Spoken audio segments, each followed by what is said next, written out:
Rowdyism ఎవరు చేస్తున్నారు?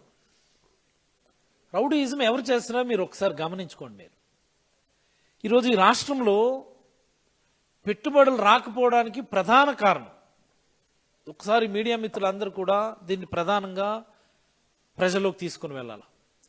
ఈరోజు పప్పు బెల్లాల్లాగా భూములు పంచాల్సినటువంటి అవసరం ఎందుకు వచ్చింది ఈ రాష్ట్రంలో? పప్పు బెల్లాల్లాగంటే ఎకరా 99 పైసలు, ఎకరా 10 పైసలు, ఎకరా సంవత్సరానికి 99 రూపాయలు లీజు. ఈ మాదిరి పప్పు బెల్లాల్లా పంచినప్పటికీ కూడా పెట్టుబడిదారులు ఈ రాష్ట్రానికి రావడానికి ఎందుకు భయపడుతున్నారనేది మీరు ఒకసారి గమనిస్తే, గవర్నమెంట్ చేస్తున్నటువంటి దౌర్జన్యం, ప్రభుత్వ పెద్దలు చేస్తున్నటువంటి దౌర్జన్యం,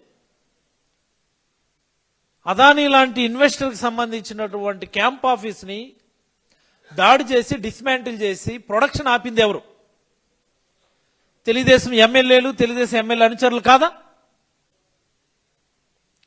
జిందాల్ లాంటి ఒక పెట్టుబడిదారుణ్ణి, జిందాల్ లాంటి ఒక పారిశ్రామికవేత్తని జైల్లో పెట్టించే ప్రయత్నం చేసి భయపెట్టి రాష్ట్రం నుంచి బయట పంపించేయాలని ప్రయత్నం చేసింది ఎవరు? ఈ ప్రభుత్వ పెద్దలు కాదా? ఒక చెట్టినాడు సిమెంట్ వాళ్ళ ఇండస్ట్రీకి తాళం వేసేలేదా? ఒక ఎల్ఎన్టీ వాళ్ళు వాళ్ళ ప్రొడక్షన్ ఆపేసి తాళం వేసేలేదా? ఒక బ్రూవరీ కంపెనీ శ్రీకాకుళం జిల్లాలో మరి మేము వ్యాపారం చేయలేము ఇక్కడని చెప్పి చేతులెత్తాడు, వాస్తవం కాదా?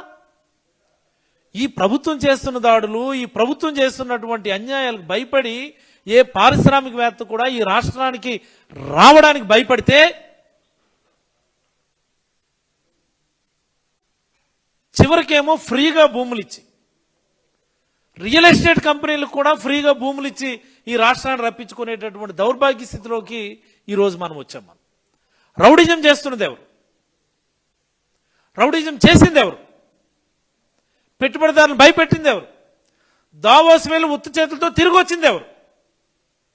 ఈరోజు ఈ రాష్ట్రంలోకి వస్తున్నటువంటి పెట్టుబడులన్నీ కూడా జగన్మోహన్ రెడ్డి గారు చేసినటువంటి కృషి. నేను చెప్పింది నిజం కాదా?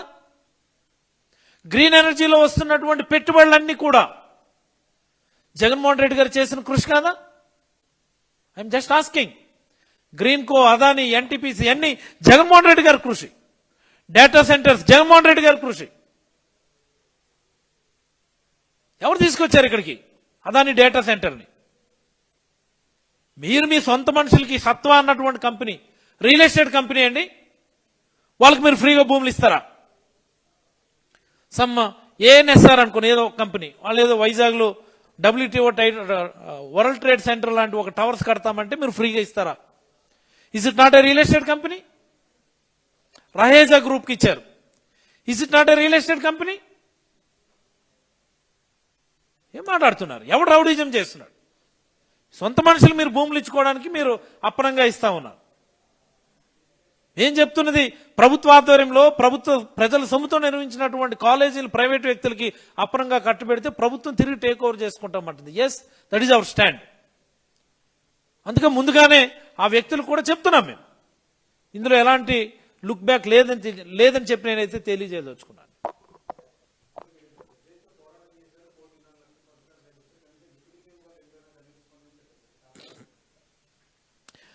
డిప్యూటీ సీఎం గారి మోటో అంటే, I think maybe the question is above my what I mean grade అనుకోవచ్చు నేను. బట్ స్టిల్ ఒక మాట నేను చెప్పదలుచుకున్నాను. నేను ఆ మధ్యన ఎక్కడో బీఫ్, గోమాంసం సుమారుగా 1,00,000 టన్నులో 1,00,000 కేజీలు వైజాగ్లోనే ఒక గోడౌన్లో దొరికింది. ఇంత పెద్ద ఎత్తున బీఫ్ వ్యాపారం ఈ రాష్ట్రంలో జరుగుతుంది, గోవధ జరుగుతుంది అని చెప్పి ప్రజలందరూ గగ్గోలు పెట్టాడు. Just happen 1 month back. ఇదే కదా? ఒక్క మాట మాట్లాడారు ఆయన, ఒక్క మాట. చాలా ఆవేదనతో మాట్లాడుతున్నాను పవన్ కళ్యాణ్ గారు. మీరు ఒక్క మాట మాట్లాడారా? మీరు సనాతని కదా, మీరు హిందూ ధర్మ పరిరక్షకులు కదా. మీరు ఇంత పెద్ద ఎత్తున గోవధ జరిగి, ఇంత పెద్ద ఎత్తున బీఫ్ ఎక్స్పోర్ట్స్ ఇక్కడ నుంచి జరుగుతూ ఉన్నాయి. ఇలాంటి పరిస్థితి జగన్మోహన్ రెడ్డి గారి హయాంలో ఎన్నడూ రాలేదు. ఇలాంటి చర్చ రాలేదు జగన్మోహన్ రెడ్డి గారి హయాంలో. అంటే అంత నీట్గా జగన్మోహన్ రెడ్డి గారు వ్యవస్థను కంట్రోల్లో పెట్టారు. ఎక్కడ ఎలాంటి అవాంఛిత ఇబ్బందులు లేకుండా, ఇలాంటి ఇలిసిట్ వ్యాపారాలు జరగకుండా. ఈరోజు మీ హయాంలో జరుగుతుంటే మీరు ఒక్క మాట మాట్లాడలేదు. జగన్మోహన్ రెడ్డి గారు మన పరకామణి ఇష్యూ మీద ప్రెస్ మీట్లో మాట్లాడారు. మ్యాగ్నిట్యూడ్ ఆఫ్ ద ప్రాబ్లం, కోర్టులో జరిగినటువంటి, లోక్ అదాలత్లో జరిగినటువంటి, జడ్జి ఆధ్వర్యంలో జరిగినటువంటి సెటిల్మెంట్కి సంబంధించి జగన్మోహన్ రెడ్డి గారు మాట్లాడితే గౌరవ ఉప ముఖ్యమంత్రి పవన్ కళ్యాణ్ గారు మీడియా ముందుకు వచ్చి అంటారు, మీ మతంలో జరిగితే మీరు ఇలాగే మాట్లాడతారా? మీ మతంలో జరిగితే ఇంత చిన్న సమస్యలు మీరు మాట్లాడతారా? నిజంగా ఎలాగా ఈ ప్రజాప్రతినిధులు అంటే ఇంక ప్రజలు ఏమీ అబ్జర్వ్ చేయడం లేదని అనుకుంటారా? ప్రజలేమి వీళ్ళ పద్ధతుల్ని, వీళ్ళ మాటల్ని ఎవరు అబ్జర్వ్ చేయడం లేదు, ఎవరు పట్టించుకోవట్లేదు, మనం మాట్లాడిందే వాళ్ళ చెవిలోకి చేరుతుందిలే అని అనుకుంటా ఉంటారా? సనాతనం చెప్పుకొని మీరు ఇంత పెద్ద ఎత్తున బీఫ్ వ్యాపారం జరుగుతుంటే మీరు మాట్లాడరు. పరకామణి గురించి జగన్మోహన్ రెడ్డి గారు కోర్టు పరిధిలో జరిగినటువంటి సెటిల్మెంట్ ఏం జగన్మోహన్ రెడ్డి గారు చేయలేదుగా, భూమన కరుణాకర్ రెడ్డి గారి దగ్గర నుంచి చేయలేదుగా.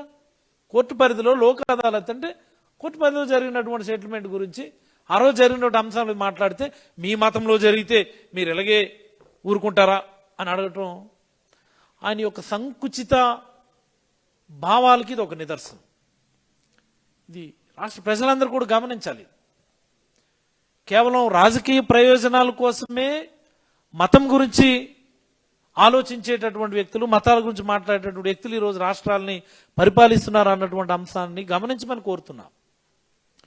ఇంత జరుగుతున్నా ఆయన ఏం మాట్లాడరు. ఆయన నువ్వు ఏ ప్రశ్న అడుగు, మీరు ఏ ప్రశ్న అయినా అడగండి, 15 ఏళ్ళు యు ఆస్క్ ఎనీ క్వశ్చన్, మేము 15 ఏళ్ళు కలిసి ఉంటాం, 15 ఏళ్ళు మాకు అవకాశం ఇవ్వండి, ఒకటే పాట. You ask any kind of question, the answer is same, 15 ఏళ్ళు కలిసి ఉంటాం. అందుకని ఆయన ఏం మాట్లాడరు అంతే. ఇదో రకమైనటువంటి కాంట్రాక్ట్ పాలిటిక్స్ నా ఉద్దేశంలో. It's kind of contract politics. 15 years contract, అది దట్ విల్ గో ఆన్.